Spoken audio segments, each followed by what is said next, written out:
Hello guys, அஸ்ஸலாமு அலைக்கும். Wednesday evening. ரொம்ப நாள் ஆச்சு கேக் செஞ்சு. சரி, இன்னைக்கு ஒரு கேக் செய்வோம் தான் எல்லாத்தையுமே ரெடி பண்ணி வச்சுட்டு இருக்கேன். வெனிலா ஸ்பாஞ்ச் கேக் தான் செய்கிறேன். எக்கு தயிர் எதுவுமே இல்லாமல் சூப்பராக எப்படி கேக் செய்யலான்னு பார்க்கலாம்.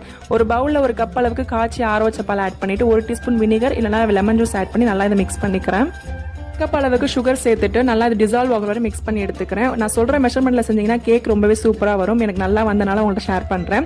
அரை கப் அளவுக்கு vegetable oil, 1 teaspoon vanilla essence சேர்த்து நல்லா மிக்ஸ் பண்ணிக்கோங்க. 1.5 கப் அளவுக்கு மைதா ஆட் பண்ணிக்கிறேன். நீங்கள் மைதா இல்லைனா வீட் ஃப்ளவர் கூட ஆட் பண்ணிக்கலாம். 1 teaspoon baking soda, 1 teaspoon baking powder சேர்த்து நல்லா ஜென்டிலாக மிக்ஸ் பண்ணிவிட்டு கேக் டின்னில் மாற்றிக்கிறேன். ப்ரீ ஹீட்டட் அவனில் 35 to 40 மினிட்ஸ் பேக் பண்ணி எடுத்துக்கோங்க.